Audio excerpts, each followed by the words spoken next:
Today's show is pre-recorded. Y'all know what time it is. Y'all don't know, y'all better ask somebody.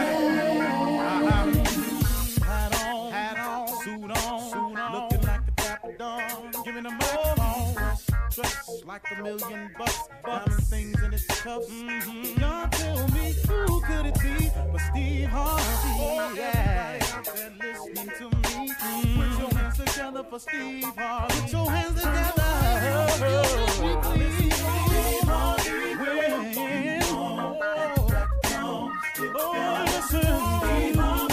Why don't you join in?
Steve Harvey got to turn them out. Got to turn them out. Harvey turn them on to the morning, y'all.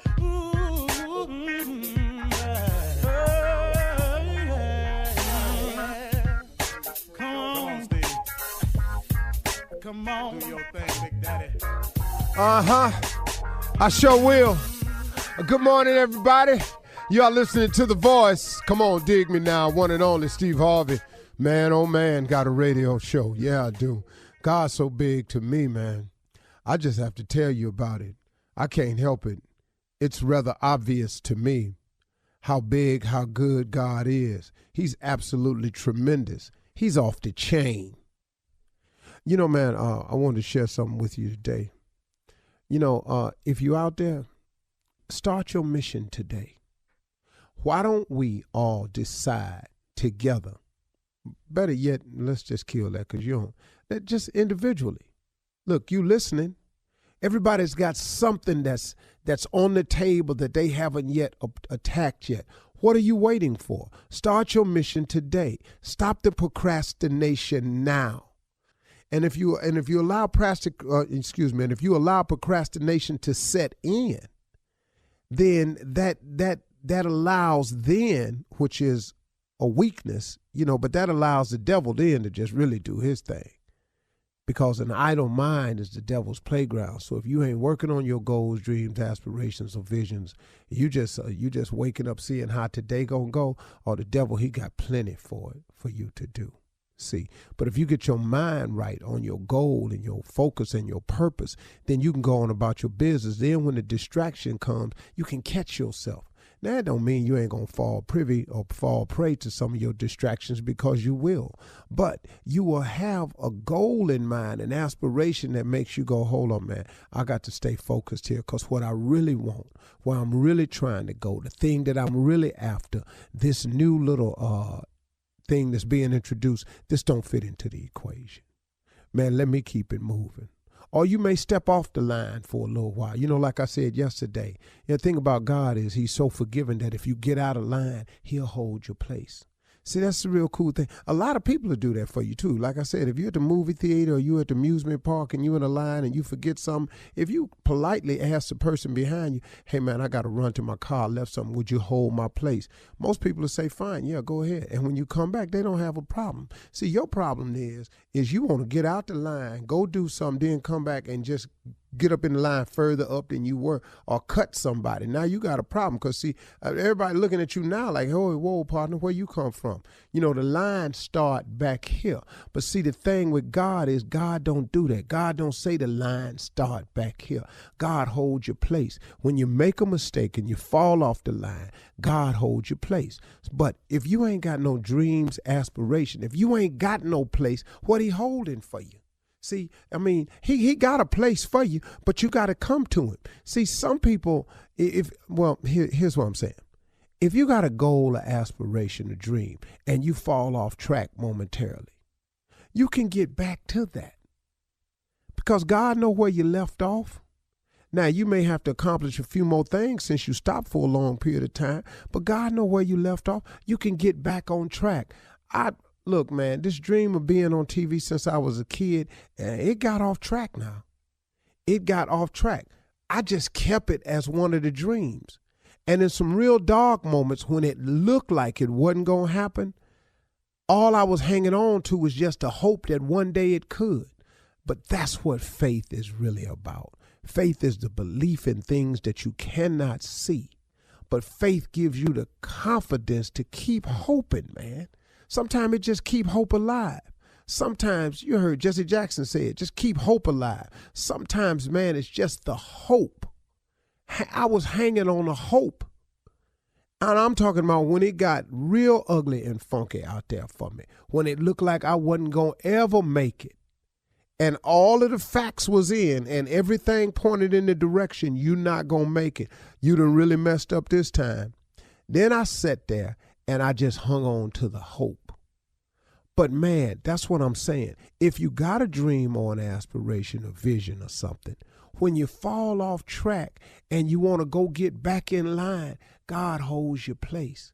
He knew I was off track and out of line, but he said, okay, here's where we stopped. You want to be on TV. Now, when you get it together and you quit tripping and you come and you turn to me, I'm going to hold your place, put you back in line, then we go and finish the journey. That took me a lot longer to get here than I wanted to, but then it was necessary because I needed all of them mishaps to happen to me along the way. So when I got on the radio one day, which I did not see coming, Steve Harvey got a radio show, y'all. That's why I say it every day. See, because of this radio show that I didn't see coming, now I have stories to tell. And I can tell you about me better than I can tell you about anybody. And I done been through enough where it's relatable, where enough people can go, man, that happened to me. Appreciate you saying that. That's what it was for. See, I get it now. See, at the time, though, I didn't like what was happening to me. At the time, I was really in total disagreement with God on a lot of stuff he was pulling off on me. But in essence, I was really pulling it off on myself. But through his grace and mercy, he kept me through all of my mistakes, all my bad decisions, all my miscalculations, all my misfires, all the times I knowingly stepped out there and did wrong. He forgave me. He said, because, man, if you ever come to me, I have a plan for you that is going to be far and above. It will supersede everything you've ever dreamed of. That's what I did. I just got sick of me, good and sick of me. And I turned it over to God. And then God started working. And here I am today. Now, is he through with me yet? Nope. Have I arrived yet? Nope. But guess what? The journey is cool. And then you know what I found out? That's kind of what it's like in life. If you done walked off the cliff in life and you ain't got no God in your life, it's like not having a parachute. You step off the cliff and you just free falling. Now that fall gets you closer to the grave, right? See, we all heading to the grave from the moment we're born. But the cool thing about a relationship with God is when you step off the cliff and you got God, he a parachute. You still going down, but it's a nice ride. You guide and you glide and you're softly, you enjoying, you look around, you smiling, you're meeting other people along the way. You're floating over here to ski a little while. You're over there at the beach for a little while. You mess around over here. You get to go out the country a little bit on your parachute and all that. And God just helps your descent appear more like a rise and more like a euphoric fall. Instead of not having no God in your life and you just walking off that cliff every day, free falling, ain't got no cord, you steady pulling, you hollering the whole way because you done messed around with yourself and ain't let God come into your life and provide a parachute for you. I would rather have a parachute since I got to jump every day than to not have one. God has been like a parachute for me. Ask me where that came from, I can't tell you. But like I always say, most good things that happen in my life that I can't explain, it's usually him. You're listening to the Steve Harvey Morning Show. Ladies, gentlemen, people, aliens, animals, sea creatures, Loch Ness monster, Bigfoot, anybody, Freddy, Krueger, Chucky, Jason, Frankenstein, Godzilla, King Kong, Yes. and my dude, Zorro. Boy, out of nowhere. Zorro. Right after King Kong. Boy, I wanted a horse, a mask, and a sword. More than anything. This is Steve Harvey Morning Show, y'all. Shirley Strawberry, Carla Farrell, the mouth of the South, Jr., and the legend of Nephew Tommy. Junior, what's on your mind today, man? Hey, Unc, man, let's just talk about this, man. Let's just think about something, wealth, man. Talk about wealth. Building wealth for your family and changing the generational direction. That's what pressure I'm under. That's what I'm working under, man. What's the first step in that, Unc? When did you start doing it? Well, first of all, you have to be willing to take responsibility. And you just have to realize that this has been laid upon you. If it's on your heart and you're thinking about your legacy and creating wealth for your family and generational wealth, first of all, you have to take on the responsibility. It's a daunting task and it can be done. And then secondly, you have to want to do it. Ain't nobody finna hand it to you. Let's take the lottery, for example. In order to win the lottery, you have to play the lottery. In order for the lottery to get up to that number, a lot of people have to take a chance on it and miss. It's the chance that has to be taken in order for the possibility of the hit. So you've got to want to take on the responsibility. Now, that's a deep question, Junior.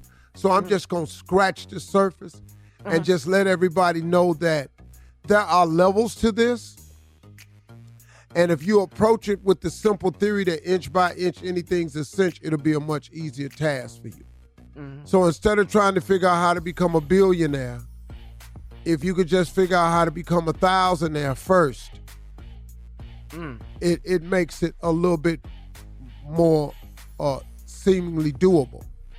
And then if you approach it inch by inch, anything's a cinch. If you approach it in incremental steps, set your goals in long-term, mid-term, short-term, and immediate goals.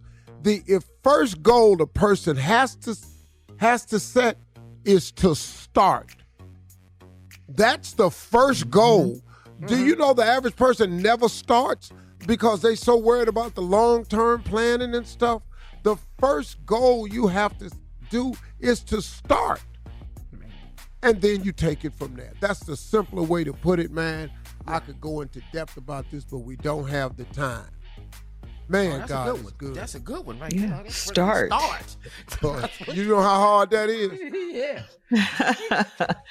All right. Thank you, guys. That was good. Let's start this show again, coming up at 32 minutes after the hour. Run that prank back with the nephew right after this. You're listening to the Steve Harvey Morning Show. All right. It is time to start your morning off with Run That Prank Back with the nephew. What you got, nephew? Your baby going back to pre-K. Hello. Yes, I'm trying to reach Miss Thomas, please. This is Miss Thomas. Who is this? My name is Mr. Stapleton. I'm actually the principal over at elementary school. I'm looking at my records indicating that your son, Thomas, is going to be starting his first grade. He's ready. My baby's ready. Right. Listen, Miss Thomas, I've been going through actually all of the children's records that will be starting school, and I'm looking at your son's grades from his kindergarten year. And he did good.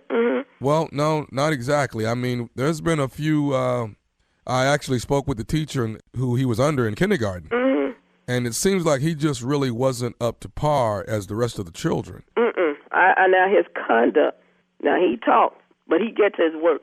So what else is she saying on that ain't right? Well, what it seems to be, ma'am, is that his grades weren't up to par as the rest of the other children. She did tell me he was a disobedient child. No, he's disobedient and talking, two different things. Come on. Okay. Well, ma'am, listen, what we've decided here is we're going to let little actually do another year of kindergarten. Oh, no, y'all ain't going to let him do another year of kindergarten. No, sir. Ma'am, that's the only choice I'm I have sorry. after looking.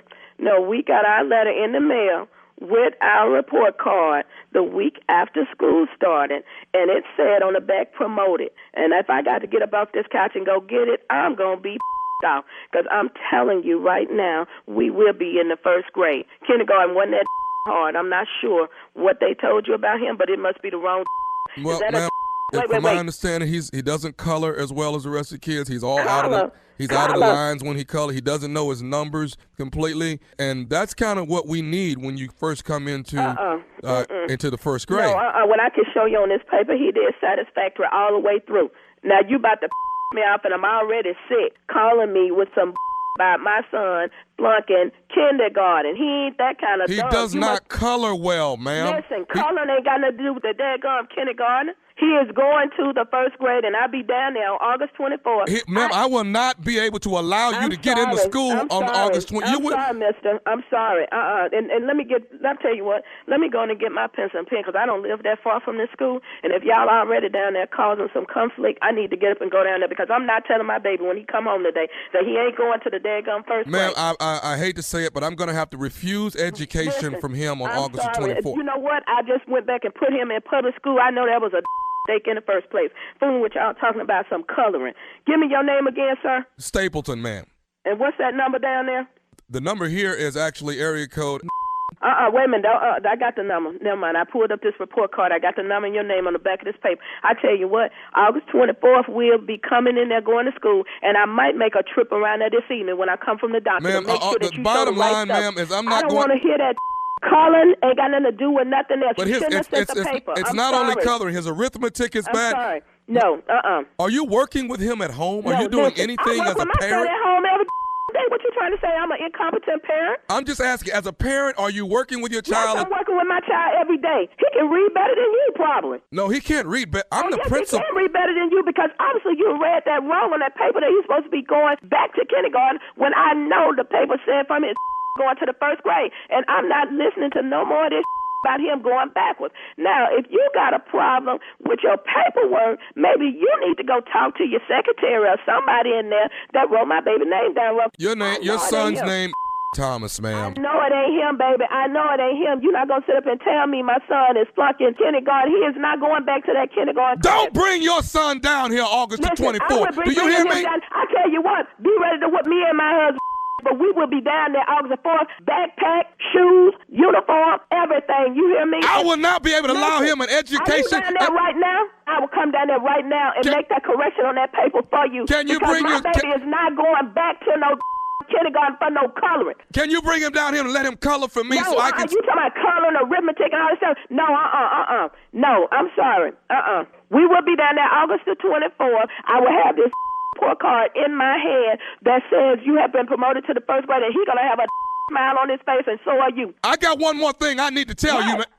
Are you listening to me? I'm listening. You ain't saying nothing yet. You better say something that sounds like the first grade, because I'm not playing. I would go down to this daggum administrative office, and I had fired because my son will be in that first grade. Who are you raising your voice at? Who are you raising your voice at? I'm talking to you. You talking crazy to me. I'm talking crazy to you. What? I'm a grown woman. I don't need to be explaining to you why I'm trying to defend my son. Did you graduate? Honey, I am a college degree person. I have a great job. My husband and I do well for ourselves and for our children, and that's why we know. You're not even at work right now, man. Listen, I'm sick, fool. I told you that when you called here.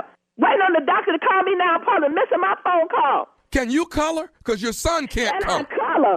What kind of question is that to ask me, can I color? What are you, white or black? You asking me something. You asking me, am I colored? No, I asked you, can you color? Like no, your son I hear can't. some racist lines in there, can you color? No, my coloring and me being colored ain't got nothing to do with none of this. Is this a race thing? No, you trying to make sure you send him back? No, I'm not trying to send him back. I want to send him back to color, to get his coloring together. I tell you what, that ain't got nothing to do with nothing. And if you are the head person down there now, you are incompetent and you are an illiterate call me and tell me that my son has to go back to the first grade. I got one more thing. You know what? Me mixed up. I tell you what, I'm through with this conversation. I'm through with this. I'm going to say one more thing, and I'm going to be out of here. Are you listening? I'm listening. This is Nephew Tommy from the Steve Harvey Morning Show. You just got pranked by your girlfriend, Felicia.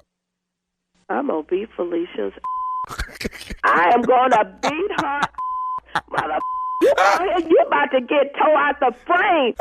I mean, I'm writing numbers and everything, and I'm recording everything. I'm going to beat her because she know I don't play when it comes to my kids. Okay, that's all right. All right, but one more question now. What is the baddest, I'm talking about the baddest radio show in the land? The Steve Harvey Morning Show, baby. All right, nephew. Thank you. Coming up next, it is Ask the CLO with the Chief Love Officer, Steve Harvey, in the building. Ready for your love questions right after this. You're listening to the Steve Harvey Morning Show. Coming up at the top of the hour in entertainment news, Beyonce removes Khaleesi's sample and ableist slur on a Renaissance album. Plus, in other entertainment news, Wendy Williams is now a married woman. That's right. We'll talk about all of these stories at the top of the hour. But right now, it's time to ask the CLO, Chief Love Officer Steve Harvey. All right. Kenya in Atlantic City writes, my husband is going on a cruise with his siblings to celebrate his retirement. I think his sisters planned this trip because they know I get really bad motion sickness and I won't go. I understand they probably don't care for me, but why wouldn't my husband speak up on my behalf and plan a better vacation? They don't Well, want you there. let me say this to you, sister. There is medication that you can get from your doctor. That's prescription meds that you could take 4 days before you go for altitude sickness and 4 days before you can go for motion sickness. And it will solve all your problems. Quit tripping.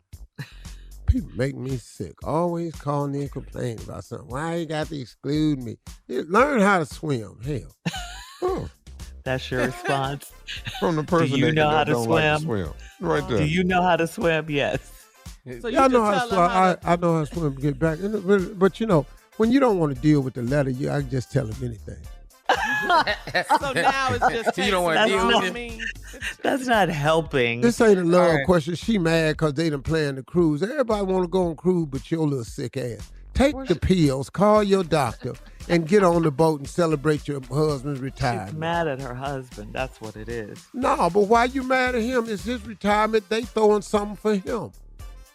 Now, you want him to go to his sisters and make them replan it because your ass gets seasick. Go to your doctor and get the damn... Let me find out what the name of this medicine is because I just had a Dramamine. friend of mine. Dramamine. No, Dramamine is over-the-counter medicine. It don't work. You get sleepy. You're going to miss the whole damn trip sleeping. Take Dramamine, your ass going to be sleepy. The name of the medicine is... I can't say it, but it's ACE PAZOLAMIDE. Okay. So you want her to take something you can't say? Acetaldehyde. Okay. That's a prescription med. Your doctor has to prescribe it to you. Please check into it and go enjoy your trip. Next question, Shirley. Journey in Tucson says, I'm in my late 30s and I had a daughter when I was a junior in high school. Now that she's grown, I want to move into a smaller home and travel. My daughter feels like I'm pushing her out of my life, but she doesn't understand how much I gave up by being a young mom. How do I get her to understand? That ain't her fault. No, it's not. That ain't her fault. All she got Your is her fault. mama. Yep. All she knew is her mama. Y'all been more like friends anyway. Y'all was close in age. Yeah. Now she gonna lose her mama and her friend. That's what it sound like to her. Now you talking about what you gave up. You made that decision. Junior high. What Not you mad at junior her high. for? No, junior in junior high in school. high school. Junior in high school. 11th grade. Please. About damn near the same thing. No, No, it's not. Hey, but 2 Not at years all. off. Hey, junior in high school, 2 years before junior high. No, see, you talking about now. Oh, back Junior high was 7 through 9. High school was 10 through 12. Oh, now Go ahead, Shirley. All right. Well, mine was different than that. All right. Well, Lauren in DMV area says, I'm a professional woman with a history of emotionally abusing my boyfriend, or at least that's what he told our therapist. He won't stand up to me when we argue, and that bothers me. Why won't he take control of this relationship? Because you crazy. What the He won't hell? stand up to me. Stand Looking for up a to fight. you. Yeah. He tired of you. All this fighting and stuff. You are emotionally abusive to man, and why won't he stand up to you? Because when he stand up, you stand up more. Yeah. You're already in therapy. Dang. Damn. What does she want? Nutty ass. Exactly. Sit up in here now. You want him You to want stand to out. fight. Why won't he fight me? God damn. Why won't he take control of this relationship? Why don't you quit arguing? He needs to leave. He don't want the relationship. This therapy is just so he can say he tried. He out. Right, He exactly. already got somebody else. Now go home and fight about that now. Ain't nobody taking all that nagging off you. Man, please. He your boyfriend. Are they married? Yeah, you should. No. It's Oh just her no, he got boyfriend. somebody else. No, he got somebody else. She It's emotionally abuses him. done. And he done went somewhere where he don't get emotionally abused. What man don't do that? All right, Lauren, you're about to lose your man. He gone. Lose your man. You're about to lose your man. No, You lost and- your man. And how old is she? She didn't say. She's a professional woman with the history of emotionally abusing her boyfriend. And that's what he You're right told his there. therapist, at least. That's what Yeah. he told her. That's why he got somebody else. Ain't no man sticking Why around wouldn't he here. stand up to me Ain't when we argue? nobody. Because Bye. you nutty. Yeah, this is craziness right here. A mess. All right, last one. Now I'm probably nutted and probably got banned off the things you can't say no more. But since I ain't No, got you the can list, still say nutty. You can Okay, still say nutty. nutty. Uh-huh. You ain't You gonna can lose still your say that. empire and get Yeah, that's canceled. still acceptable. yeah, over nutty. Yeah. All right, moving on to Andrea in Lake Charles. Andrea writes, my 17-year-old son snuck a female in my house, and my husband caught them in the act. He came and told me not to go into the game room because he didn't want to embarrass our son. He said he'd handle our son later. A few days passed, and he didn't punish our son. Shouldn't he be punished? He's 17. Let me ask you a question. What is the punishment finna be? That's gonna That's a make good him question. not do that again. Well, what, sneak a Because female once in the you house? break the seal on the cookie jar, Uh-huh. all you want is cookies. So Okay, now, what yeah. punishment? Shirley, go ahead. I'm listening. I mean, he snuck a female in the house. Okay, I mean, just he tell me broke what you that think rule. the punishment ought to be. Tell me what that ought to be. No Okay, car, he can't no drive the video car. games. Yeah, all Take of his that. phone. Yeah. No That only video leaves games. time to focus Yeah, on no one car, thing. no- Dog. But can I can't keep drive. bringing this girl up here, though? Can I keep doing No. that? No, he cannot sneak another female. They in the got house. FaceTime. Okay, what else you got? No, if we take his phone, he don't. Yeah, You take the can't phone. take no for sure. 17-year-old phone. What? 17? Yeah, that's the punishment, though. He's 17. He's not. You don't grown think he yet. gonna go down there and get a Okay. track phone? Well, he's gonna. Does he have a job? He'll have to ask me for the money, or his dad for the And money. you think you finna Do that. close my life? There's way too much technical stuff going on. Punish this boy. I mean, I appreciate y'all wanting to put him on punishment and all this here, Yeah. but the daddy was probably going, boy, I He think was that corner. proud. He was Double Boy, standard. boy, I'll tell you something. Go, come on now. All right, coming up at the top of the hour, thank you, CLO. Entertainment and trending headline news right after this. You're listening to the Steve Harvey Morning Show. Well, Beyonce released her album Renaissance last week, and it has been filled with more drama. R&B singer Khalees said that Beyonce and music producer Pharrell disrespected her by using a sample of Milkshake without her permission. It seems like Khalees and Pharrell have an ongoing beef, and Beyonce has removed the interpolation of Milkshake on the track Energy, and it's the second revision of Renaissance.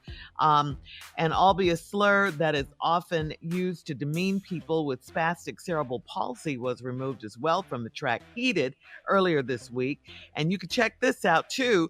Now, Monica Lewinsky has asked Beyonce to remove a lyric referencing her affair with former President Bill Clinton. She tweeted the link to a Variety article reporting on the controversy and added the caption, well, while we're at it, Partition, in reference to Beyonce's 2013 song Partition. In the track, Beyonce sings, "He popped all my buttons and he ripped my blouse. He Monica Lewinsky'd all on my gown." The lyric alludes to Lewinsky's, of course, 1995 to 1997 affair with then President Bill Well, Clinton. we're not taking that out. No, we're not. No. Thank you. No. That stays on Partition. That's our jam. The lyric too. stays. Yeah. I don't even understand about that other one either. With Khalees. From Khalees, Milkshake. The Yeah. other one too. I don't understand none of them. Yeah, I didn't Khalees was really understand. upset. She felt that they disrespected Yeah. her. She's been beefing with Pharrell, who actually produced Milkshake. So it Mhm. was a big old social media rant. So Beyonce just Probably a wonderful girl and all this, but sometimes we don't make the best decisions. Sometimes them rants could have just turned into a phone call and a business decision. A check. Yeah. You know. yeah. I don't even think it was Beyonce. Yeah, Sound like. Beyonce wasn't. But you know what Beyonce did was, okay, cool. Take it out. I don't want to hear it. Clear. Click.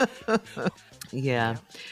Well, let's get to this. In other entertainment news, Wendy Williams reportedly is not married, despite her claims. Speaking to Hollywood Unlocked founder Jason Lee, Wendy claimed that she secretly married a New York Police Department officer named Henry. However, her rep William Selby, I should say, has denied this claim and said Wendy is not married. Wendy also claims that she is still having financial problems and her American Express is cut off. So We ain't Wendy heard is nothing not about no married Henry. to Who, y'all heard somebody Henry? Who was Henry? It's just an NYPD officer. Last thing I heard about was her feet hurt. I ain't heard nothing about no Henry. Oh, yeah. No, that wasn't the last thing. The last thing was like she was ready. Yeah. So, Oh, yeah, That was right. the last thing. so she's Yeah. not Ready. married. So she just got carried away when she No. was talking. She and Henry are not married. No. We don't even know Henry yet. This too soon for somebody else. We don't know Henry. Henry who? Yeah. It's don't just know Henry. Henry. Just Henry.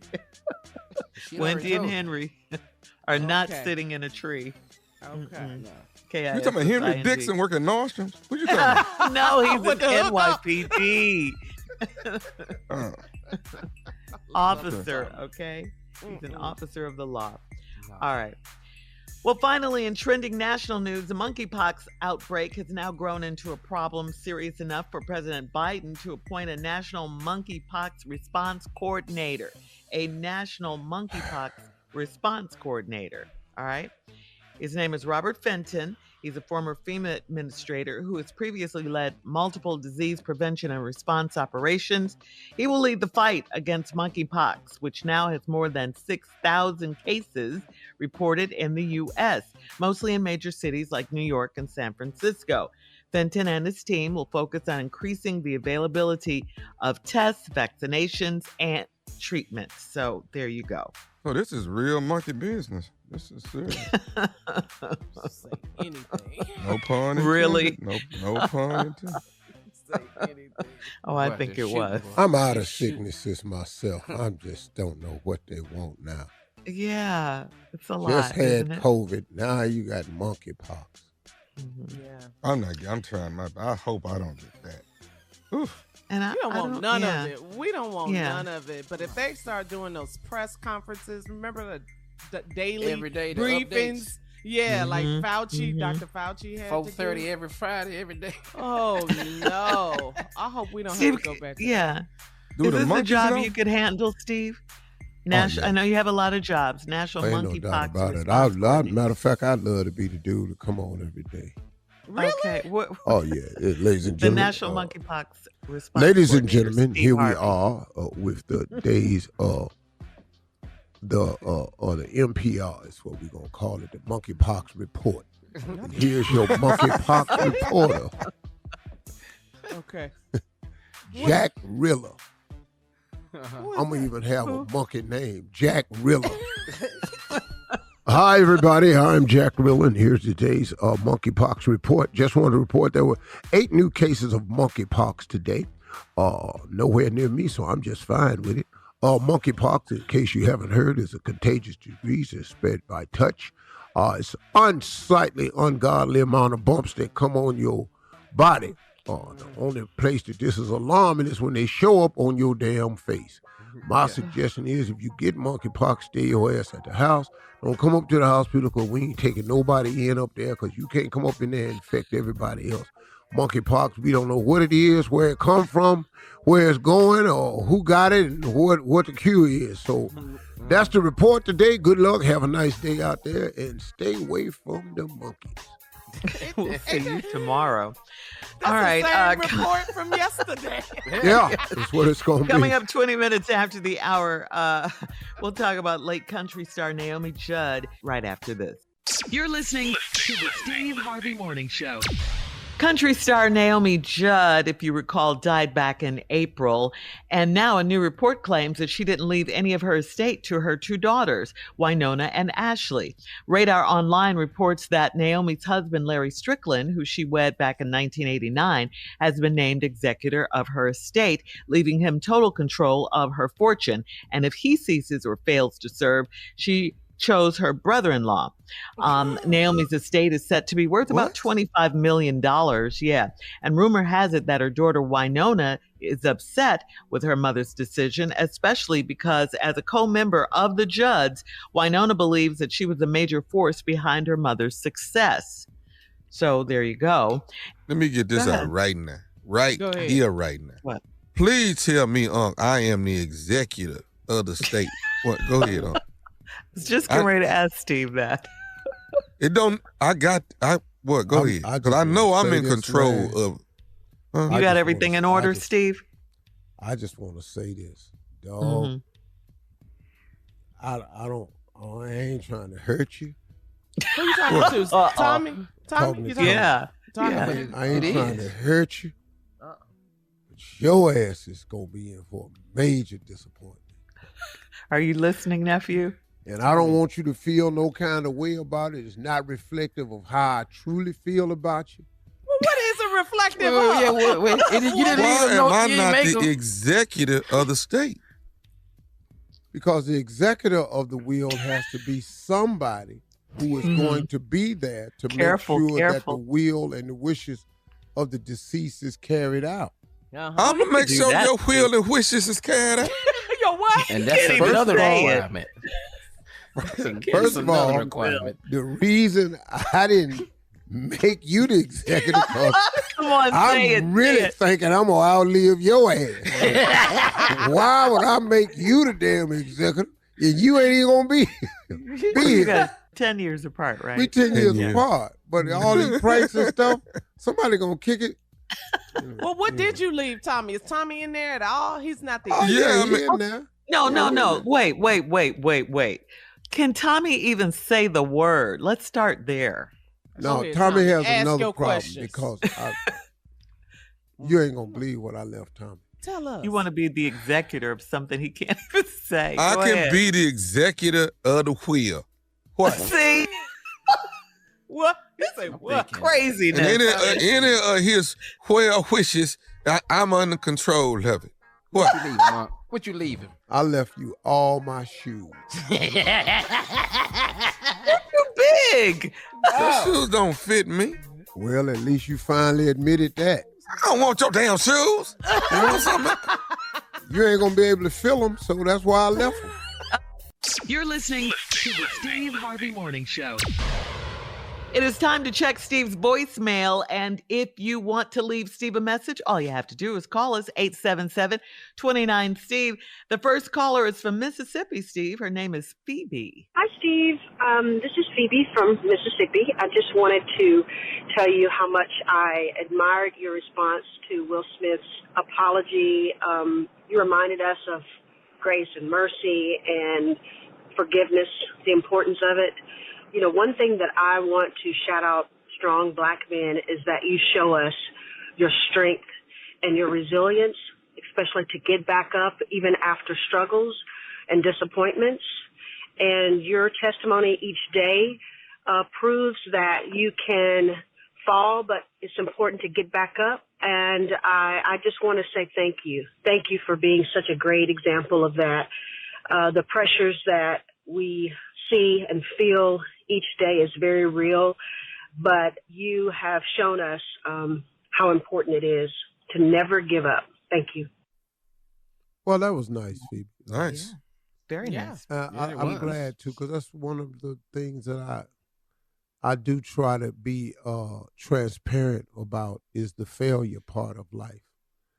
And the resiliency that we have and the forgiveness that God has. That's a really important part of my life, man, because it kills me when people talk about success like they've always had it. And they just talk about life from the standpoint of being successful. Man, nobody want to hear that. Man, people need to know how to win when it look like you losing. They got to know how to get up when you done fail.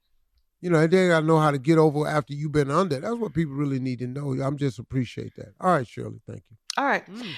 This caller is from Atlanta. Mr. Fowler is his name. Steve Harvey, this is James Fowler. Steve Harvey, I went to Chris Rock concert, and I saw this lady, and she was a really beautiful, nice lady. She had me to take a picture of her and her friend. I don't know if that was her old man or what, but anyway, I sure would like to meet her again. My daughter was escorting me through the building to get my wristband for the show. But anyway, and I didn't get a chance to really talk to her and get her phone number or whatever. But help me with this dilemma on hopefully maybe finding out where I can find her or who she is. All right, thank you so much. Please help me with this dilemma. What? Hey, dog, is you out your damn mind? Dog, here's what we working with. You took a picture for a lady that somebody was taking you through the audience to get your wristband. His daughter, he said. Chris Rock You don't concert. know who you was at Chris Rock concert. You don't know who the lady is, who you was taking a picture of. You don't know if that's her man. How do we start the search? I mean, dog, we wasn't even there. Dog, you ain't gave us no colors. You ain't gave us no about how old the lady name was, how old she was, what she have on, how many of them was it, where you was at. Was it before the show? Was it after the show? Was it during the show? Was you in the back? Was you down front? Was you sitting next to her? What did you have a conversation with her? You don't know her damn name. But Steve, that just lets you know how much he believes in you and what you can do. James. In Atlanta. He's in the A. Yeah. Come on. Mr. Fowler. Oh, you're in Atlanta. Okay. So, If anybody out there had a man named James Fowler take a picture of you at the Chris Rock concert, and he was with his daughter trying to get a wristband, and he took your picture, and he sure wants to know who you are. Call us at 877-29-STEVE and leave an email. There you go. I am the woman he's looking for, and we did have this man take one, and he was a very interesting looking man. How do you know that? You've never seen him? I'm just saying. Based on the call? Based on the call? I'm just trying to generate some leads. Right now, we have nothing. If this was on 48 hours, he'll be getting free. Ain't nowhere in the world we're going to be able to run this down. All right. All right. Hopefully that'll help. Coming up next, it is the nephew with today's prank phone call right after this. Steve is so stupid. James! You're listening to the Steve Harvey Morning Show. Coming up at the top of the hour, right about 4 minutes after, it's my strawberry letter for today. This subject, I picked him up and they're still lying. I picked him up and they're still lying. We'll find out what that means because we have no idea right after this. But you think we're gonna stop lying though? Well, no. We're gonna stop lying just because you picked us up. We'll find out what it means in just a few. Interesting letter, though. Right now, it is the nephew's turn. He's here with today's prank phone call. What you got for us, Neff? Let me check, Shirley. We're going to go into the archives. Real stupid. Over the top. Stupid. Yeah, my whole filing cabinet is amazing.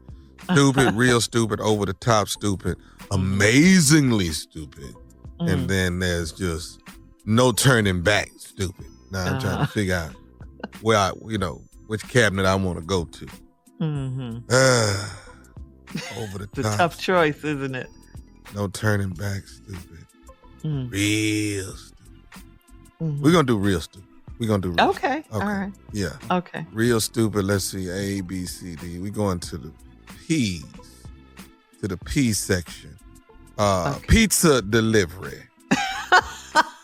Pizza delivery. Your file system is amazing. I know that. Yeah. Boy, let me tell you, these cabinets are something else, Jimmy. These are real cabinets. You understand? Yeah. He said we going to the they mobile, but it's a lot of them. Okay. But we in the P section. Okay.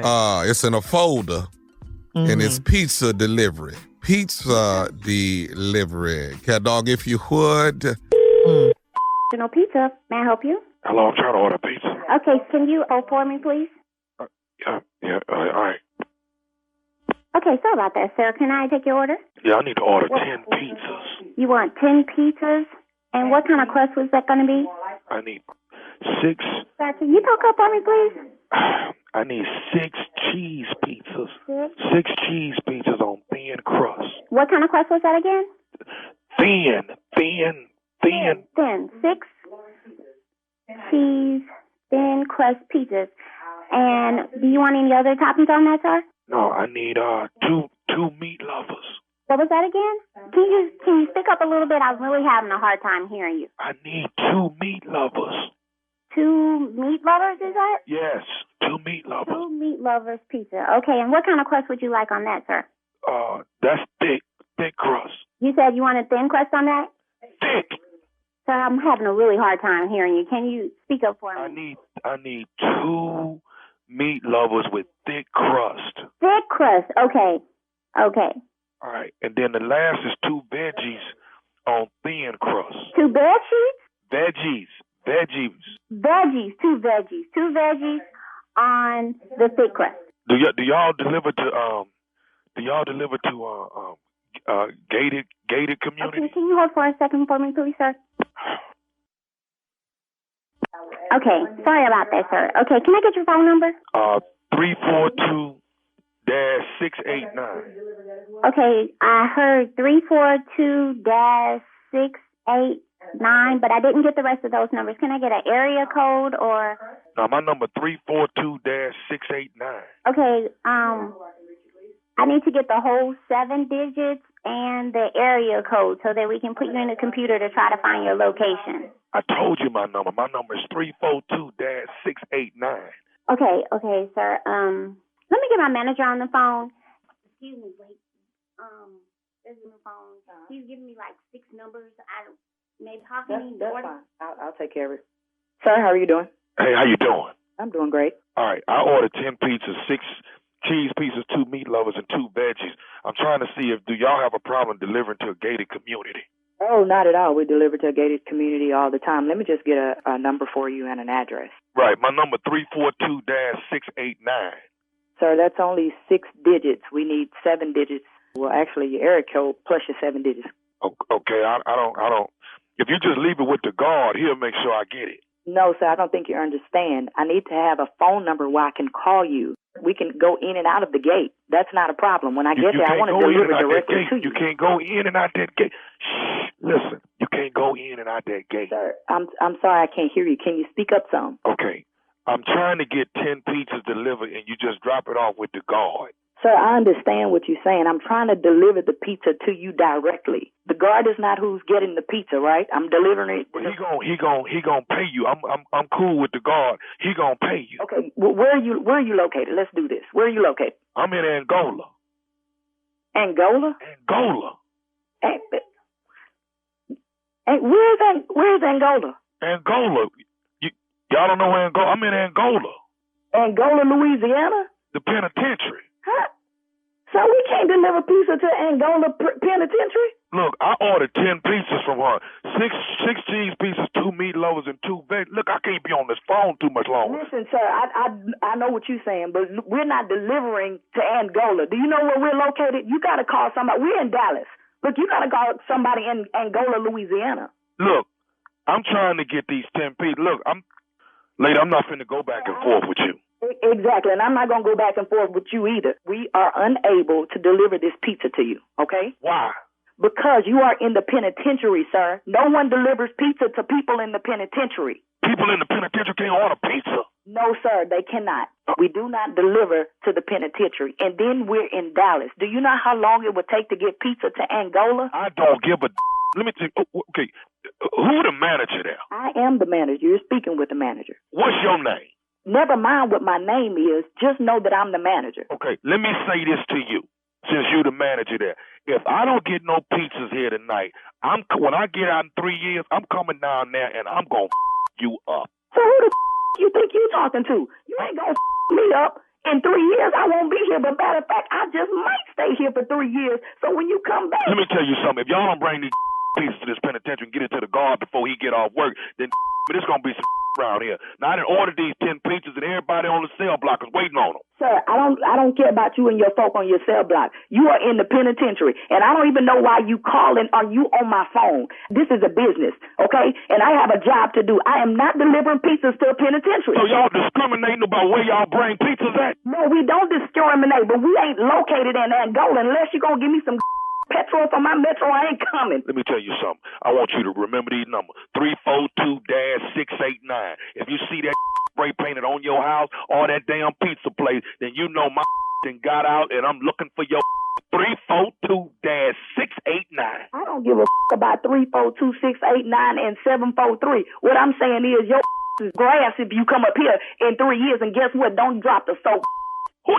Who you think you talking to? That's what I said. Who you think you talking to? You better get off my phone. I got one more thing to tell you before I get out in 3 years. These are the last words I'm going to say to you. What's that? You listening? Yeah, I'm listening. Say what you got to say. This is Nephew Tommy from the Steve Harvey Morning Show. Your girlfriend got me to prank phone call you.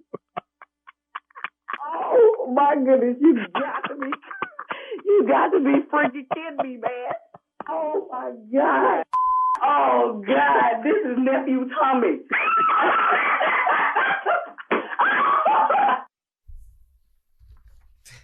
I'm the best ever did it, man. Best ever did it, man.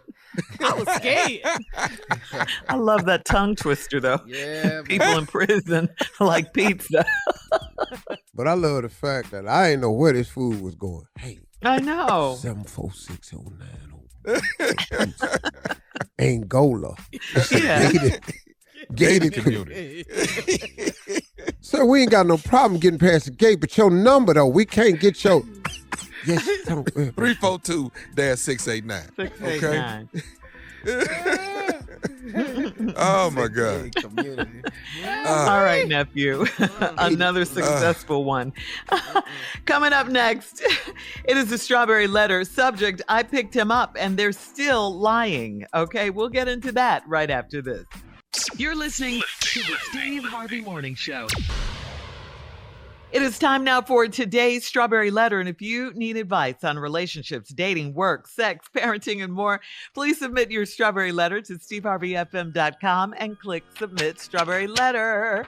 We could be reading your letter live on the air, just like we're going to read this one right here, right now. And you never know, it could be yours.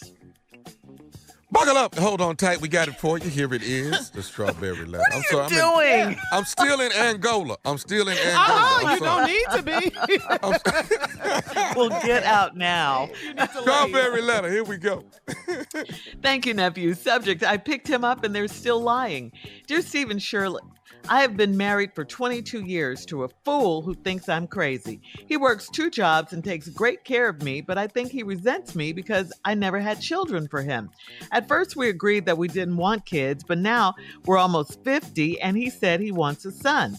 Because of that, he has become very involved with the neighborhood friend's son. I thought he was being a good neighbor, but now I think he is using the boy to get to his mama.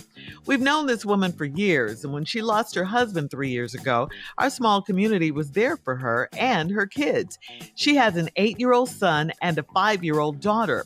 My husband and I kept the kids a few times in the past, and recently, my husband has tutored the boy in math, and he even bought an Easter suit for him this year. A week ago, my husband asked me if it was okay for him to paint this lady's daughter's bedroom. I did not mind, but I thought it was random because my husband is not a painter. That day, he was at her house for hours, and I didn't call to bother him.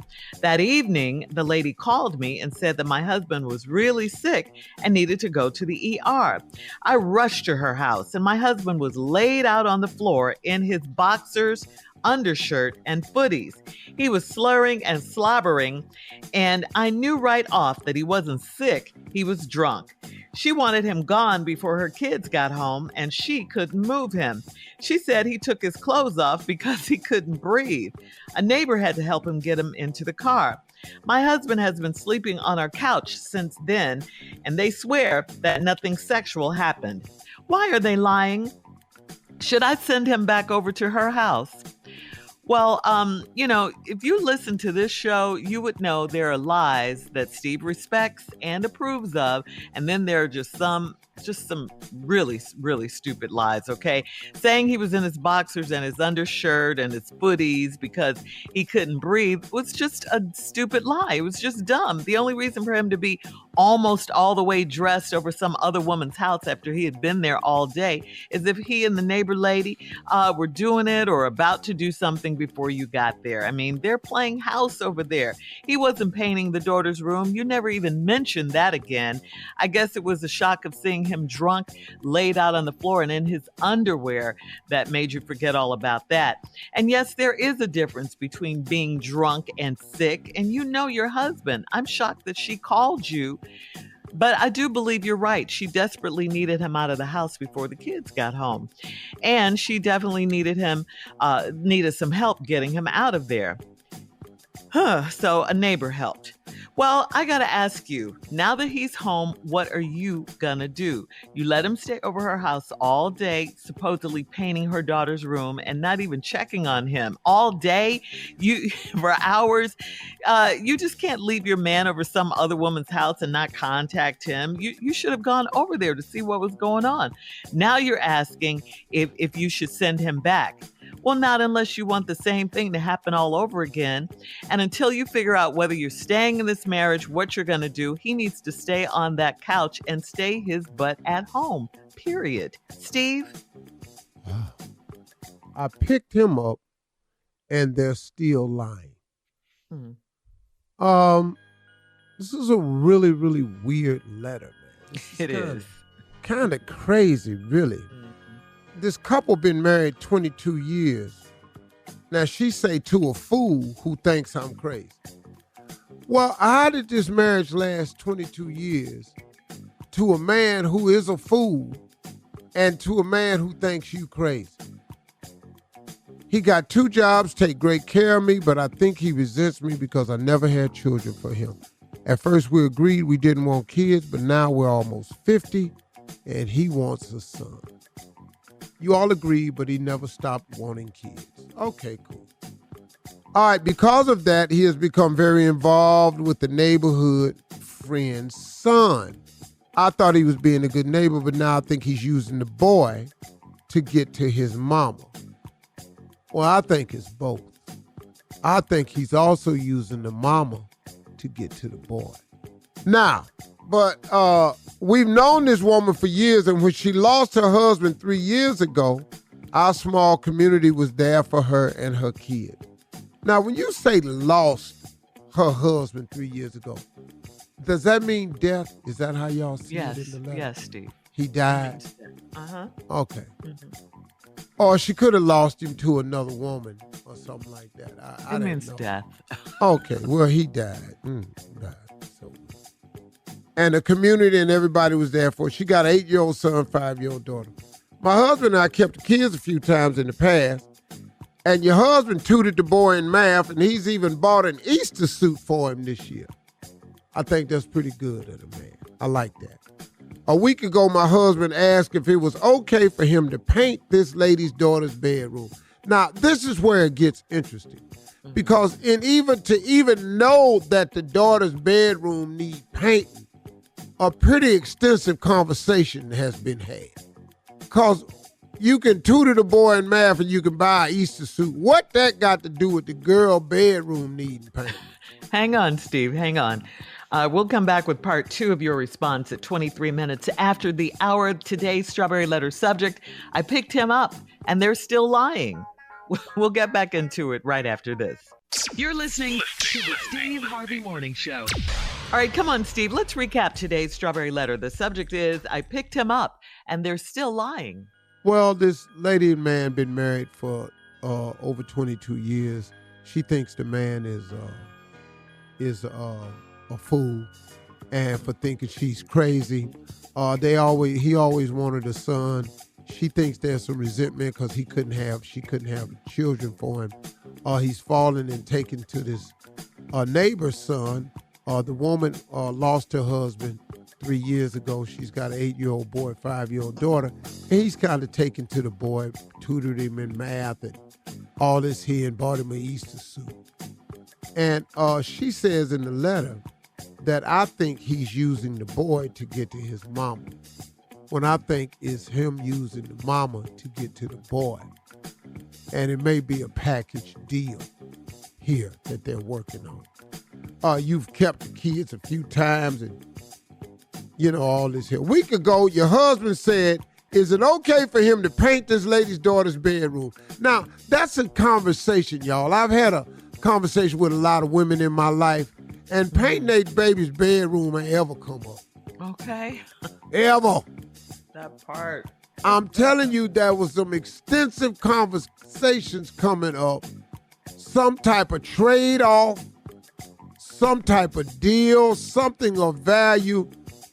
I need my daughter's bedroom painted. That's the only way that can come up.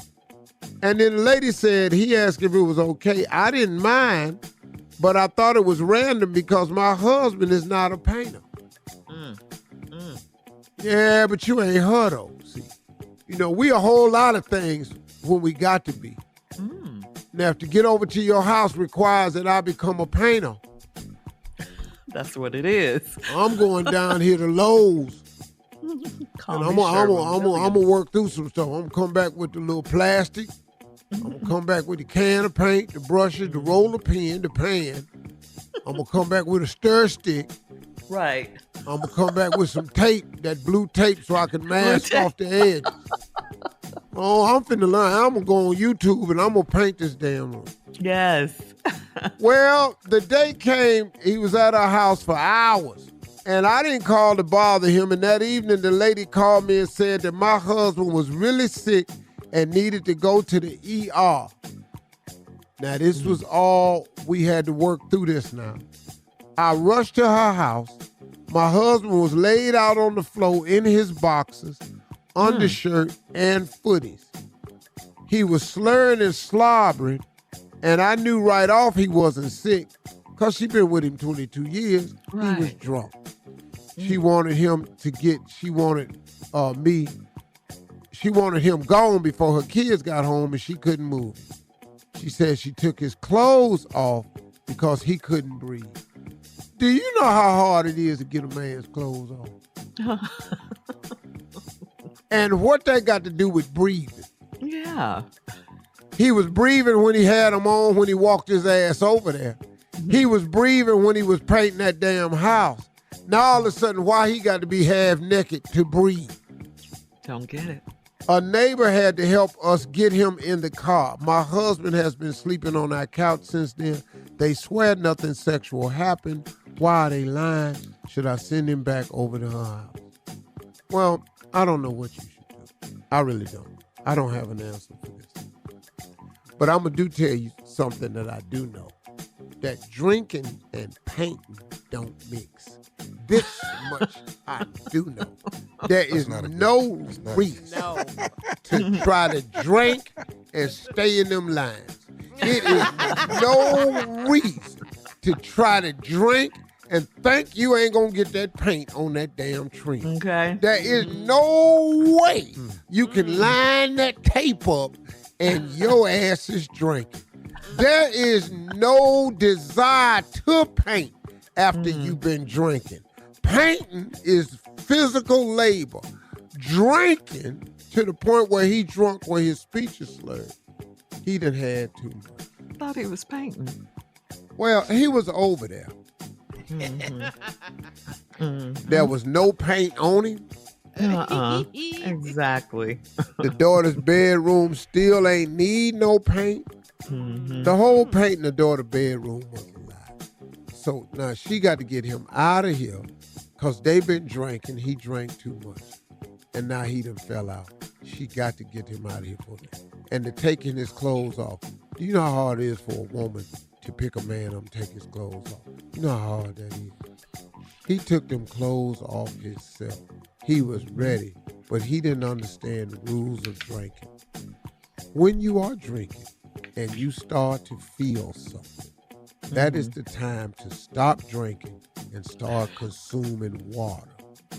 If you continue to drink after you first feel something, the rest of that liquor ain't hit the blood system. That's the man who does not drink. And that's why I don't drink, because I've watched my brother my entire life. And I'm an expert at it. And I know when it's coming. I see the slide. So good luck with your marriage, lady, whatever. And now coming up at 46 minutes after the hour, we got Sports Talk with Junior right after this. You're listening to the Steve Harvey Morning Show. All right, here we go. It's Junior and Sports Talk. What you got, Junior? All right, Shirley. Well, another investigation has come to a close. The Miami Dolphins owner, Stephen Ross, was suspended through October 17th of this year for tampering. Okay, I said tampering. Not the claim of tanking the games that Brian Flores said they were doing, but no, he was suspended for tampering. What he was doing was trying to get Tom Brady to come play for the Miami Dolphins and then have Sean Payton, who was the head coach of the New Orleans Saints, come coach. So that is what he was. Yeah, he was working on in the background. No, that's a good start. I ain't mad at him. Talking to him, but he was suspended and he was fined $2 million total. Brian Flores said it's a shame that the whole investigation of tanking was minimized in this whole thing. But you know what? Just like you said, these NFL owners just do what they want to do. $2 million don't bother him. This ain't taking them no lesson. I'd ask Tom again for $2 million. Well, they're not gonna allow the tanking to go on because that discredits the Shield and ruins the image of the league. So they're not gonna do that. They're not going to say nothing about it. Well, also, football is back tonight. Talking about that Shield. They didn't beat that Shield up. That Shield holding strong. That Shield's stronger than the one Captain America carried. You Boy, hear me? that NFL Shield. Understand. You better shut up. They didn't tarnish that Shield so bad. Man. Well, football is back tonight. The NFL Hall of Fame game, the Jacksonville Jaguars against the Las Vegas Raiders, happening 2 nights. So football will be Ain't nobody back. watching that. Ain't nobody gonna really watch it. Don't nobody really even care. About the Hall of Fame game. It's just it's all based around the Hall of Fame. But this is what I have a problem with, Uncle. And let's just get to this. It came out that Tiger Woods was offered $700 to $800 million to play on the LIV golf circuit. Okay. I think what he did, he turned it down. Do you think that is admirable? That he turned down $700 to $800 million. You ride with the PGA. Yeah. Okay. You got to turn that down. $700 to 800 million. He turned it down because he got a couple $100 million, dog. A couple $100 million. Tiger Woods is a billionaire. Mm-hmm. Okay, well, that's how you can walk away from it. I'm not. Yeah. Now, I'm over there playing golf. Say, come on. I'm doing Family Feud in Saudi. I'm doing the radio show from Saudi. I'm doing the golf commentating from Saudi. The Miss Universe will be in Saudi. $700-800 million. That's what I said. You turn on that live golf tournament. I never promise fly you. back over here. I promise you. I'm not even taking golf carts. I'm riding camel hole to hole. That's what I'm on. All right, Junior. Thank you. You're listening to the Steve Harvey Morning Show.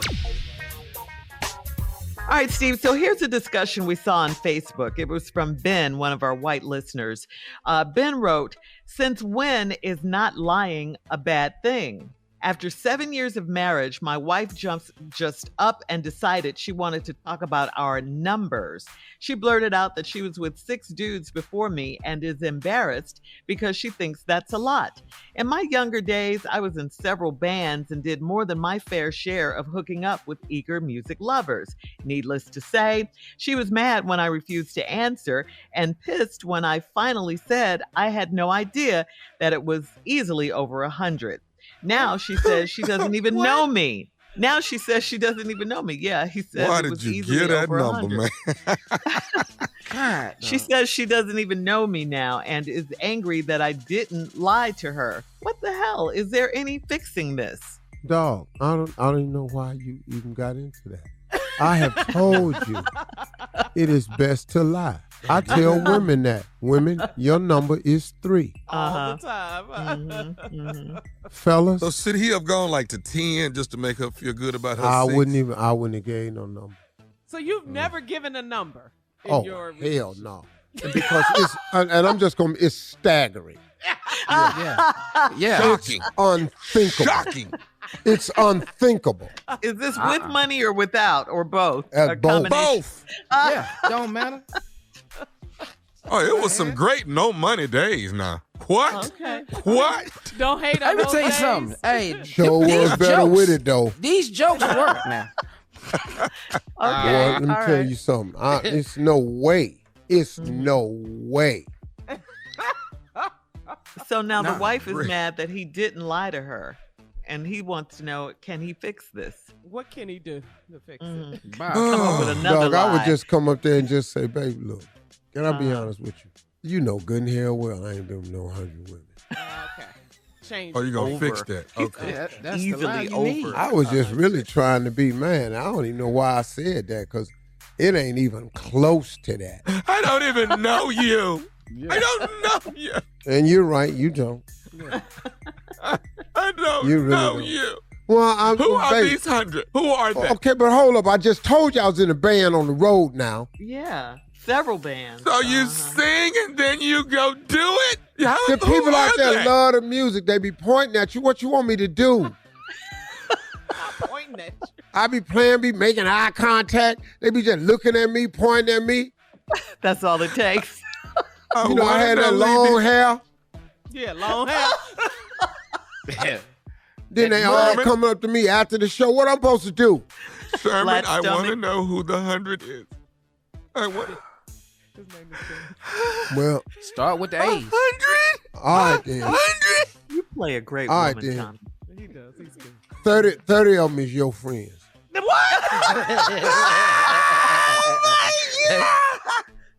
Pull I yourself don't together. even know lady. you. One of I'm just you. I can't hold it no more.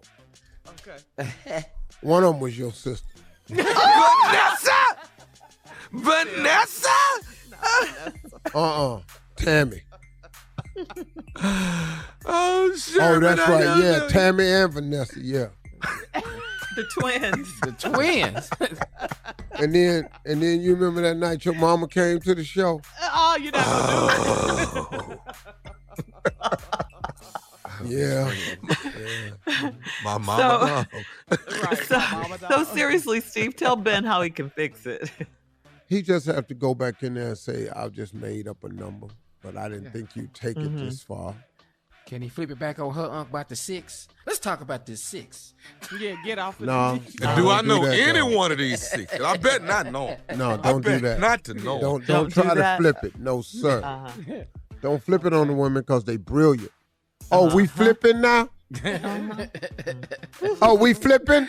Okay. Let's flip this 100.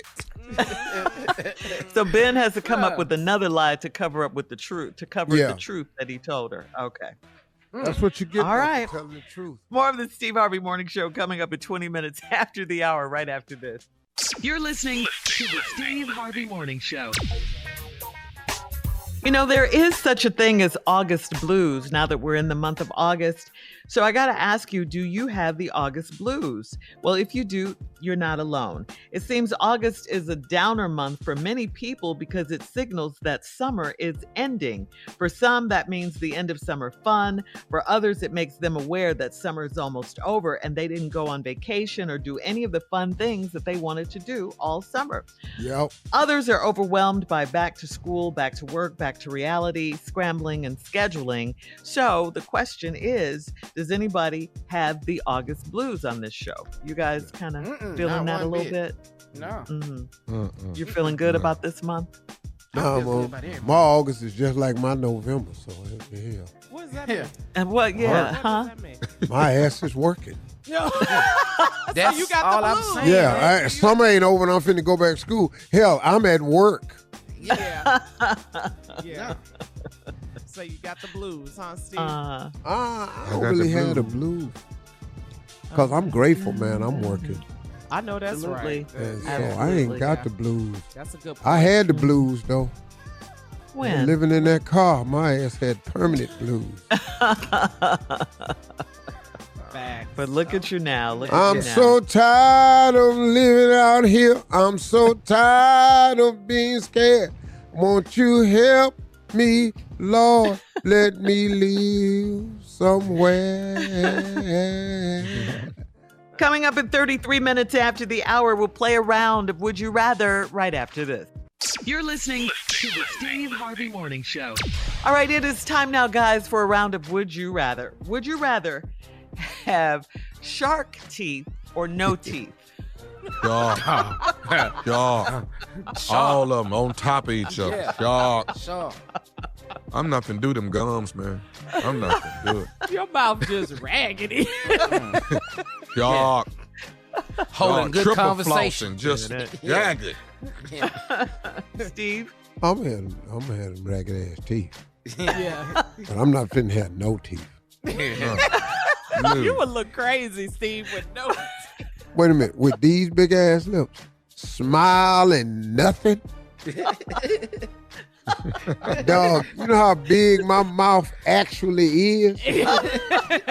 If you take my teeth out of them, God, dog, that's a hell of a hole, boy.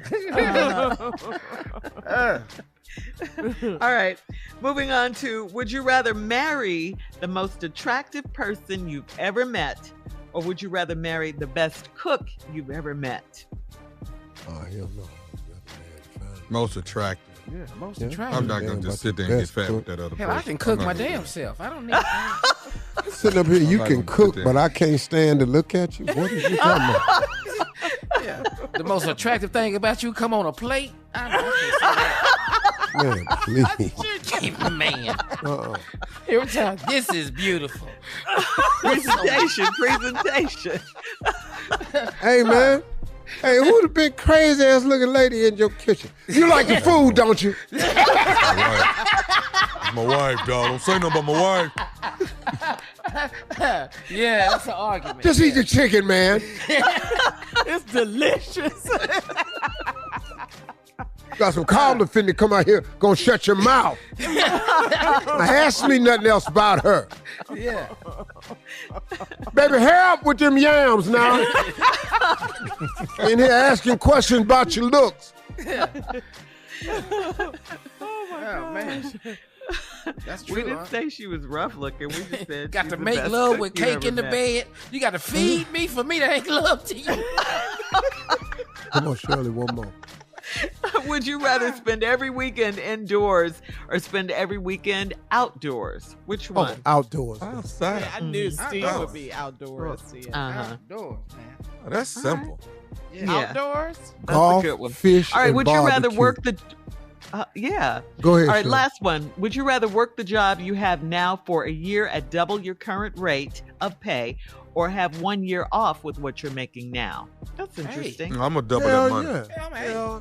Hell no. Give me not gonna that take year off? off with what I'm making now. Uh-huh. I ain't got to come in here and I get the same check. For a whole I year. can work for a year and get double.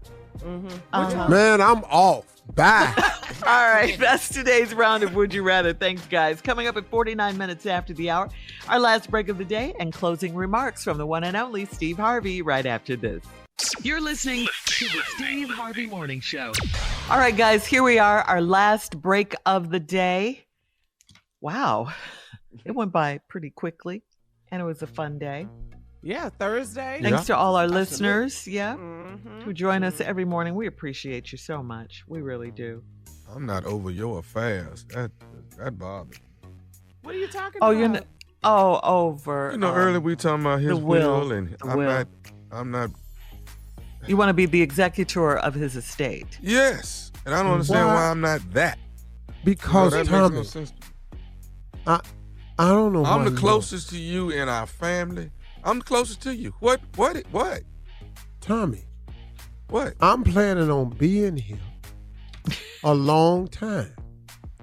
And at the rate you doing these pranks, I don't see you making it. You don't want to be tied to that, Steve. I don't want to be tied to you, though. 'Cause somebody gonna warm your ass. We tell you this every year. I'm the Tom. best there ever was. I'm the best that ever done it. Mm-hmm. How you feel me now, huh? Huh? Huh? Wow. All right, Hey, so Steve, don't I have worry a- about that. I have a Go question. ahead. Uh-huh.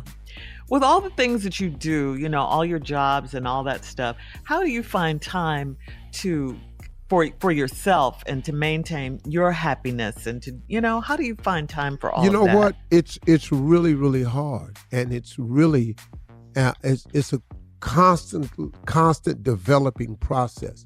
Mhm. Because as busy as I am, I actually have the nerve to add stuff to that. Yeah. You know, meetings, proposals, new opportunities, you know, travel. And so what I have to do is I have to constantly evolve, because as I keep moving my schedule around, I'm getting older. Yeah. And it's becoming more difficult because the fast twitch muscles I used to have, they don't twitch as fast no more. Oh. You know, so like I used to run up all the steps. Now, you know, I walk up the steps, you know. Remember when you just go down the steps when you was young, how fast you went down steps? Yeah. I take my time down each step now. My sons come blowing by me on the step. Yeah, because falling You know. is not an option. It's not an option. And so it's like no. even now I'm having to redo my schedule for next year. And I try to handle with as many projections as I can. Like right now, I'm planning 2023. Oh, I'm okay. already planning 2023, my work schedule for 2023. As you should. You know, I'm not. That's how you try to get ahead of it and go. So that's basically, it's very difficult, but I try to steal moments every day. For But yourself. I don't, but it's hard. Carla? I have a question. So when you're in a bad mood, who is there someone or something that can just instantly make it better for you? Who is Why that, is we or just what is- asking him questions? I'm sitting right here. Why Because we in just the asking- closing remarks, Be because quiet, these are my Tommy. closing remarks, and instead of doing closing remarks, I sometimes do closing questions. Oh, okay. And if you notice that there's a level of seriousness to these understand. questions, they not finna ask your ass. So Tommy, how does it feel to Because people be really wanting answers. But you know, when I get in a mood, it's really, I'm gonna be honest with you, and this is a bad thing. I really don't have anybody that I can call to snap me out the bad mood. I mean, and that's real. Not even my wife at times, because if I call her to tell her what's wrong, I'm now burdening her with it, because we tied together. And one of my main things that I try not to do is dump all the weight that's on me onto her. Because heavy is the head that wears the crown. I happen to have the king crown on. Yes, sir. Okay. The queen crown is big enough. She got enough to deal with. So I oftentimes can't go to her because, I don't want to put what's on me on her. Right. And now instead of picking me up and pepping me up, I got to relive it, explain it. Probably going to hear some stuff I don't want to hear.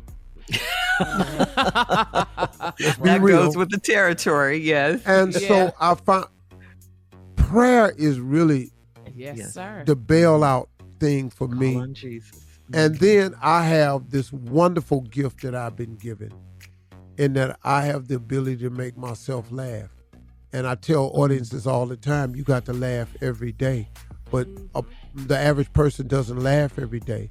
And what I found out, in order to laugh every day, you're going to have to start laughing at some stuff you ain't posting. Oh, okay. Yeah. And that's the key. Yeah. All right. Can I ask, Steve, can I ask your nephew a question? He wants us to ask him a question. Yeah, you got 30 seconds. Go ahead. Nephew, We ain't got how but does 30 it feel? seconds. That's all you need. Go ahead. How does it feel to be Steve's nephew? Bam, there you go. There you go. It's very challenging. Is it? Very, very challenging. For him. It's emotional. It's a lot on me. A lot of people don't know what it takes to be this, what I've gone through. Why Y'all don't do you know my sound stripes. drained? Why is it draining? You don't know my stripes. You don't know my stripes. Ask me how I feel to be his uncle. How quickly? I can answer it in one word. What? Wow. Shame. Shame. All right, Steve, take us home on that note. Yeah, shame. Y'all have a great day. Talk to God. He loves to hear from you.